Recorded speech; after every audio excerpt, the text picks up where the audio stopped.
Welcome to the Speechie Show. Being a speech-language pathologist often means having too much work and not enough planning time. To beat the overwhelm, we're bringing you the tricks and tools that will make your job a little bit easier.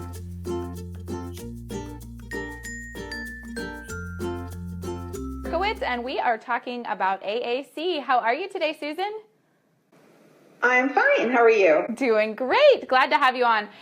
Today we are going to be talking about implementation strategies for AAC. So Susan's going to be sharing with us her favorite 5 tips for AAC and how to get started with that. If you are new to the show, I am Carrie Clark from speechandlanguagekids.com, and this is the Speechie Show. Each week I interview a new guest and we talk about one topic and explore it in a little bit of depth, and then we do some giveaways. So today we're talking AAC with Miss Susan Berkowitz. Why don't you take a minute and introduce yourself, Susan? Okay, I've been a speech and language pathologist since 1978. Which means almost 40 years. Oh, wow. I still can't kind of believe that, I know. And I actually was doing augmentative communication back then when... That's even more impressive. All we had... I'm sorry? That's even more impressive. Yeah. We were teaching kids with autism's sign language, and we were using bliss symbols for a lot of kids with CP. And that was about the extent of AAC back then. Wow. So are you still doing AAC now? I am. I run my own private practice, and I do a lot of consulting to school districts and staff training, as well as independent evaluations and workshops and seminars and things. So I'm still hanging in. Perfect. All right. Well, today we're talking about AAC and sharing some implementation strategies. So if you are watching with us live, go ahead and comment in with what AAC platforms or software or devices or systems that your students are using. We want to see what everybody's up to out there. So go ahead and type those in the comments. And we're going to share with you today 5 points about implementation for AAC. So let's jump right into those. The first thing we want to talk about today is aided stimulation. Susan, talk to us about what aided stimulation is and how that can be used for children with AAC. Okay, the simplest way to explain aided language stimulation is to think of it as modeling. When we're teaching kids to use picture-based communication, we're giving them a totally different language format than they've ever seen used or heard people. And much like kids, typical kids learn language by listening to us talk and imitating us and playing with words. So kids with augmentative communication need that input to understand what the pictures mean and how to find the ones that they want and how to use them. So modeling is really the biggest key strategy when you're starting to teach kids to use picture-based communication. You want to think of it as foreign language immersion. It's like a foreign language. And if the people around the kids aren't using the pictures when they talk to them, when they're explaining, when they're labeling, when they're commenting, then he's got no good way to really get a hold of that language and become competent. So that was that strategy was first discussed back in the 1980s. Carol Goossens published about it in the late 1980s. But it's one of those things that people just kind of forgot about for a long time. And it's really back in the forefront of best practices and evidence-based practices for AAC. Absolutely. I love using this. I think one of the challenges, I guess, to this that I often see especially with like classroom teachers, is they feel very overwhelmed trying to use the device themselves and they feel uncomfortable doing it. So do you recommend like, okay, you have to touch a button for every word you say, or do you try to kind of ease into it with just, push a button here and there as you can? Right. When I say we want to do aid language stimulation all the time, I get the deer in the headlights look from people. Yeah. It's like, oh my God. And then immediately they're overwhelmed. And we don't want that, because if they're overwhelmed, they're not going to use the system. So I generally say pick one activity that you're comfortable with, that you know the kid will be engaged with, and plan out what you're going to say, what core keywords you're going to use during that activity, figure out where they are on the communication system, and so that you can use them comfortably, and just get comfortable with that one interaction, that one time or activity. And then when you're comfortable with that, add another one and build it up gradually so that nobody's overwhelmed. Yes. Because that's the fastest way for everybody to lose the motivation to really use it. Absolutely. And we don't do it syntactically correct initially. For one thing, that's not where our kids are. And that would just be way too much time, and you'd never get anything done. So pick out keywords. We talk about using core words, the high frequency words that we use all the time. If your AAC user is at the one word utterance stage, then model 1 and 2 word phrases. If he or she is at the 2-word stage, then model 2 and 3 word phrases. So you're going to build up to that gradually. Initially, we want to get some communication going. We want to get some functions in there and some frustration reduced. And we can pull the syntax in later as language develops. But we want to keep it simple to start so that there's some success. Wonderful. Yeah, that's right along with the same recommendations we have for if you're talking to a child who's at the 1-word level, you should be talking to them in 1 and 2 word utterances. So it goes right along with like the natural progression that we've all been using for language development and language therapy. It's just you're using a different mode. You're using the device instead of your voice. Exactly. Or, well, in addition to your voice. I tell speech pathologists all the time, you don't need to do anything different for your kid with AAC. They just are using a different mode to respond. Absolutely. But all the same kinds of language tasks and building language activities that you do are exactly the same for your AAC user. Absolutely. All right, so if you're just joining us, we're talking about AAC implementation strategies today. We have shared how to use aided stimulation or modeling to show the child how to use the device.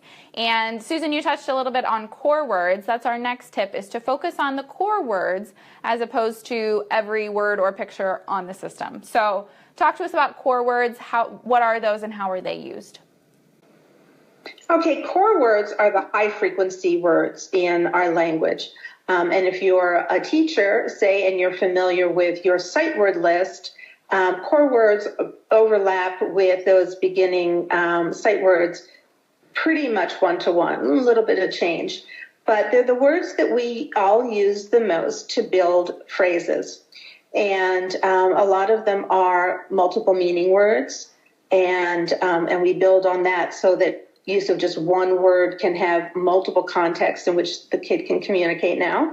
And there's, again, not a hard and fast, here's the first, 25 core words, and you can't ever deviate from that because, different places, different cultures, different contexts.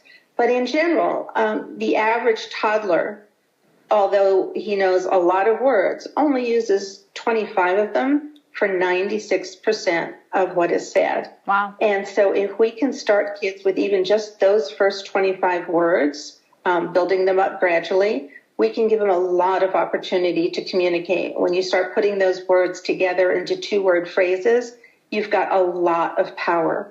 The really important thing to remember about core words is that not one of them is a noun.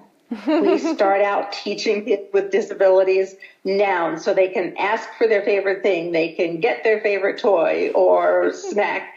But requesting doesn't get you very far in interaction with people. You say, I want something, they give it to you, we're done talking. Now what do we do? Yeah. So when we want to teach language, we want to move into some of those other words. So, for example, go is a core word, and I can teach a child go and have him say, go away and leave me alone, or go, I want to go someplace, or go, turn it on and make it go. And so now he's got, with just one word, 3 or 4 different situations in which he can use that one word. Whereas if I teach him Skittles, there's not very there's nowhere for him to go with that other than asking for Skittles. And, if he says Skittles, I might assume that he wants Skittles. But if he doesn't have a way to say no more Skittles, or I hate Skittles, or somebody stole my Skittles, he really can't communicate very much at all. So pronouns, verbs, adjectives, those are the big core words. And if we start out just picking out those key words in activities, and again, build those up gradually, there's, the same developmental progression that your typical kids go through in building their language and both their vocabulary and syntax. So we want to make sure that we give them opportunities to construct their own messages, to say whatever they want. Perfect. Yes, I love that you gave the example of go, because that's one that I always start with my students. And our children really like movement activities, so they can ask go to get all kinds of different movement and sensory input, which usually is pretty motivating for them. So that's a great example. Yeah, and most of the kids I work with, that go away and leave me alone is a really big one. Make sure that's right on the first page. Absolutely, absolutely. All right, if you're joining us with us live, stick around. We are going to be doing some giveaways here in just a minute. We are talking about AAC today, and our next tip for implementing AAC would be to plan your ALGS. Tell us about ALGS, Susan. Okay, so that's the aided language stimulation that I talked about first, that aided input where you're using pictures to demonstrate, model for the child where the words are, what they mean, how to find them. And so, again, when I started talking about starting with that one activity at a time so you don't get overwhelmed, it's really helpful when you're just starting out with implementation with kids to do a little planning and think about it ahead of time. So, for example, one activity that I use a lot is bubbles.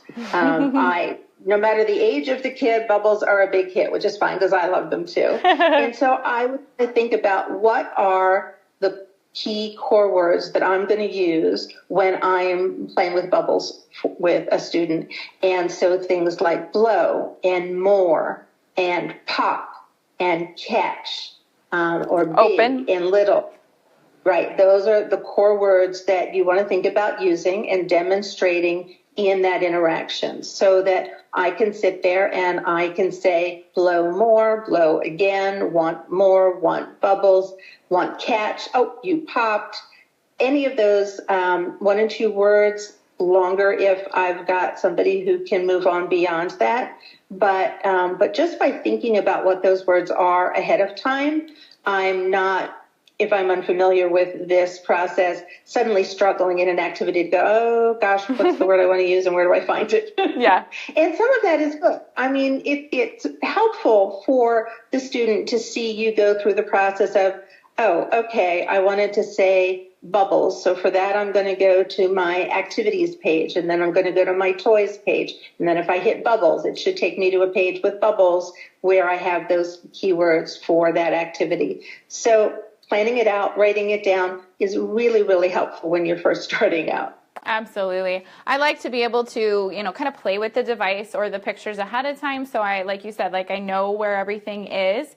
But it's also really important, like you were saying, to be able to show the child how you got there. If you just take their device and pop over to the Bubbles page and then set it down in front of them, they have no idea how to get to the Bubbles page themselves. So very important to be able to walk them through that and show them exactly what you want them to be able to do. And sometimes having the system on paper is really, really helpful too. So, for example, if you are a POD book user, and POD is PODD, Pragmatically Organized Dynamic Display Books, and there are very systematic ways that you go from one page to the next in that system. And by having it on paper, the student can see, oh, I'm talking about a place. I'm going to turn to the places page. That's, the green pages, and here's how I find this place. And so it's not so mysterious because a lot of times when they're first starting out, And a lot of our kids are a little impulsive. And if they just start pushing buttons, yes, it's great for them to explore, but it's not great for them to get stuck on a page and they have no idea how they got there and they can't get back. And now the room is, has a missile flying through it. So we want to make sure that we give kids the opportunity to figure out how I find what I want to find. Absolutely. I love it. All right, so we've talked about using aided stimulation and planning that out ahead of time.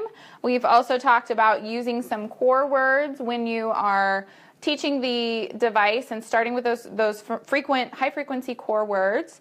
Now we're going to talk about ascribing meaning to actions. Talk about how that looks, Susan, in your sessions.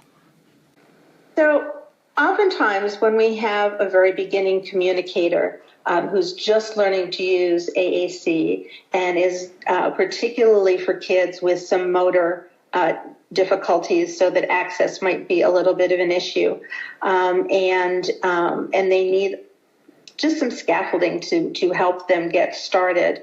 One of the things that we talk about doing is ascribing meaning to a gesture or a word approximation or a movement of some sort, so that you can say, oh, I think you're trying to tell me you're angry.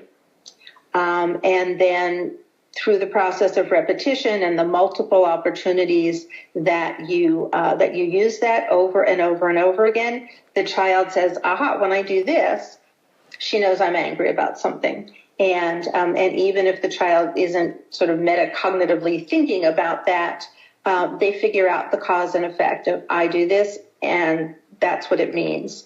And that's how I get what I want.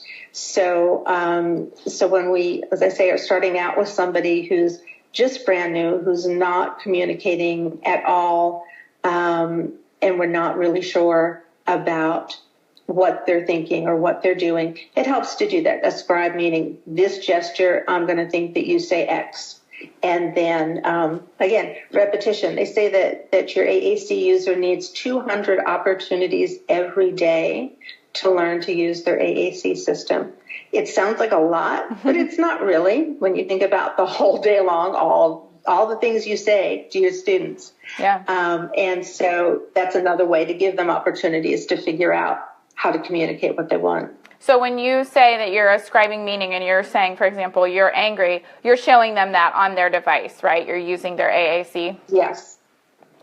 Perfect. Right. You look like you're upset. We go to the feelings page. Upset might go to a page that says of things that, might upset you or might make you feel this way. Are you tired? Was somebody mean to you? And you can go through those. Model them, point to them, use auditory or verbal scanning through them and say, okay, let's see if we can figure out what you're upset about. Mm-hmm. Or even, do you need a break? If you can find a button that says break and you know that they're just kind of getting overstimulated, you can use that to model as well. Absolutely. Perfect.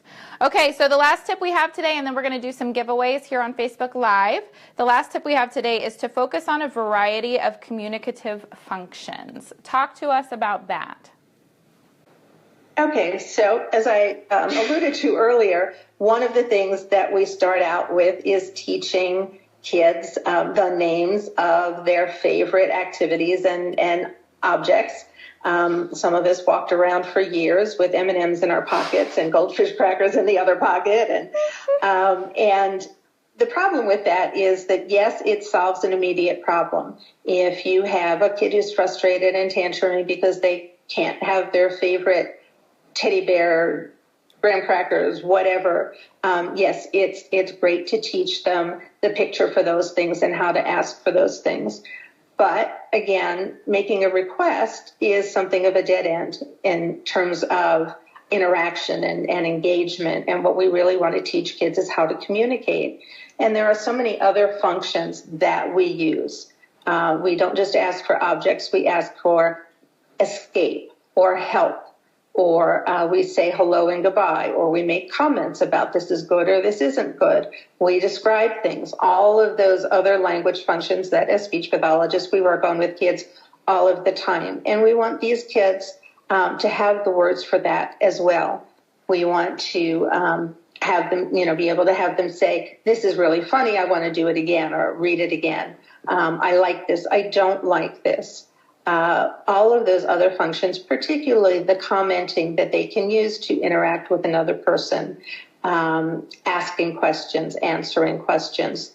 So we want to move beyond just requesting, and again, give kids all of the words that they need for all of the things they might want to say. And things like, I'm not happy and I'm frustrated and I don't like this and I want to do something different. And, all of those are really, really important comments to teach kids. And we often forget about those. In spite of the fact that we're running behavior programs to work on them, we don't always put the words in the AAC system. So we want to make sure that we get them beyond just, I want some M&Ms. Definitely. I do see that the requesting is like the low-hanging fruit of communicative functions. It's very easy to work on. It's very motivating for the children. But, once you are trying to actually get them to use that device functionally, you really do have to work on some of those other communicative functions like commenting or negation, so like you were saying, if he wants no Skittles, he can tell you that negation. There's all kinds of different uses that we have to be focusing on as well, not just requesting.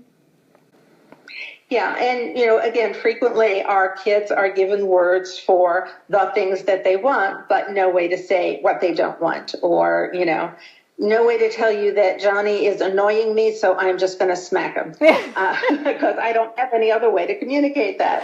Yep. So we really want to make sure that we have all of the words for all of the things that those kids want to say, and we know particularly our kids with autism, a lot of what they want to say is, go away and leave me alone, or that's bothering me, or it's too loud in here, and I need a break, go away. Yeah.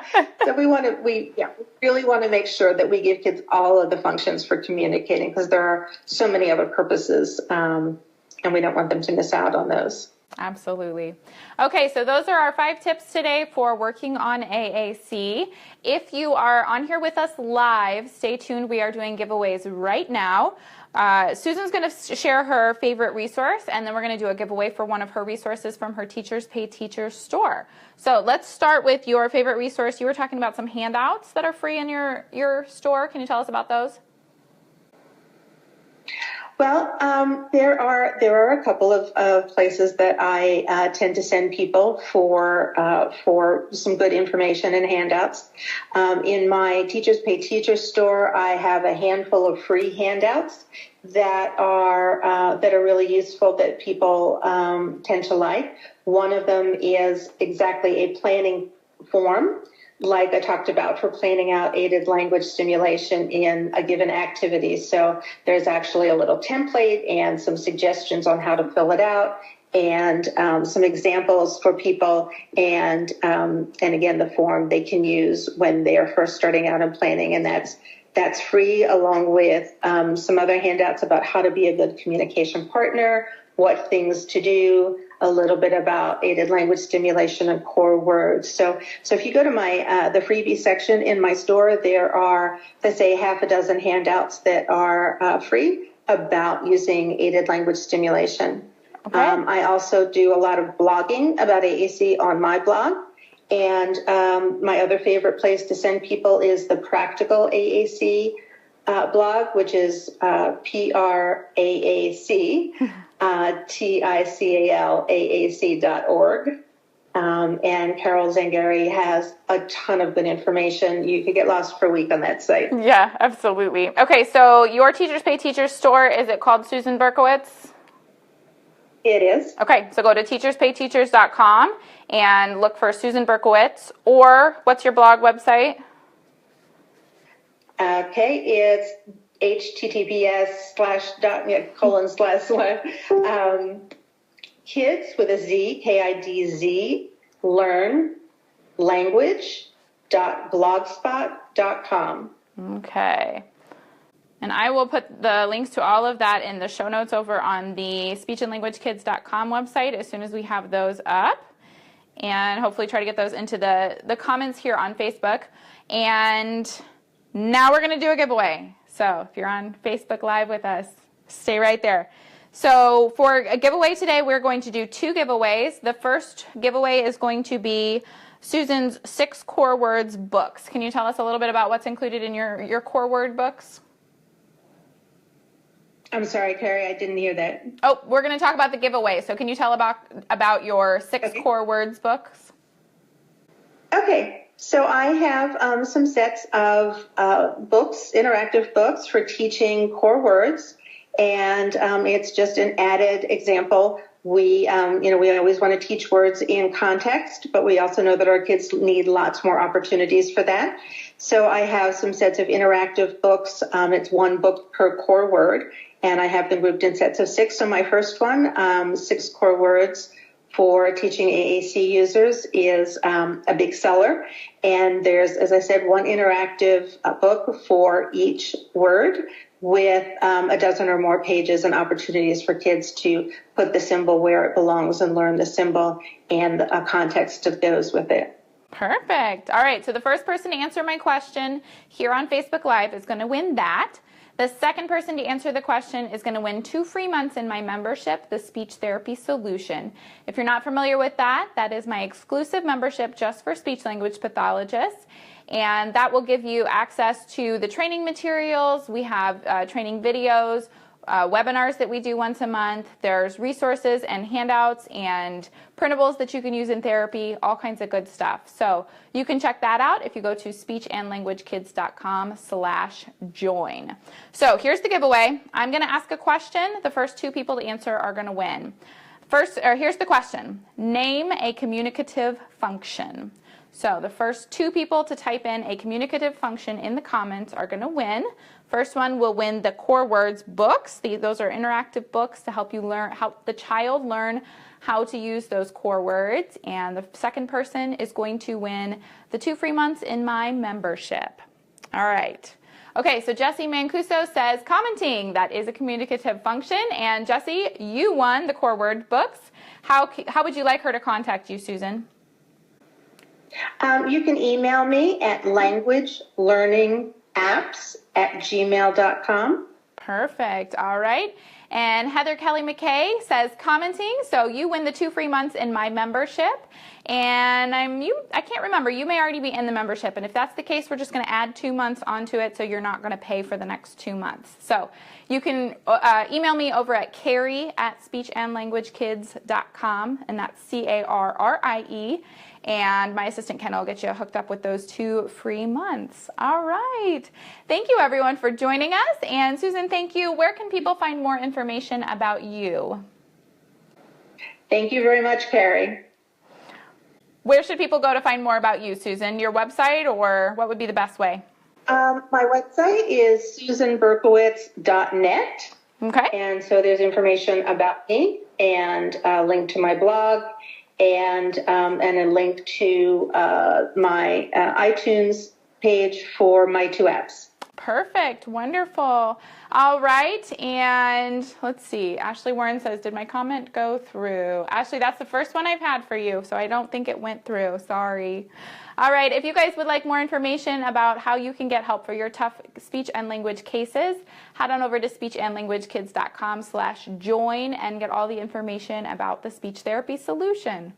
All right, thank you all for joining us, and catch us not this coming Monday, but the following Monday we'll be doing our next show. Thanks so much and have a great day. Bye, everyone. Thanks for joining us today on The Speechie Show. We hope today's tips have helped you feel a little less stressed and a little more confident about your work. If you're looking for more stress busters and confidence boosters, we'd love to have you join us in the Speech Therapy Solution, where you'll get access to a huge library of premium training videos and another library of print and go therapy materials. You can also get help with your tough cases by joining Carrie on the weekly Q&A calls or by posting in the exclusive Facebook group. Plus, group members can join us for a monthly webinar that can be used for continuing education credit.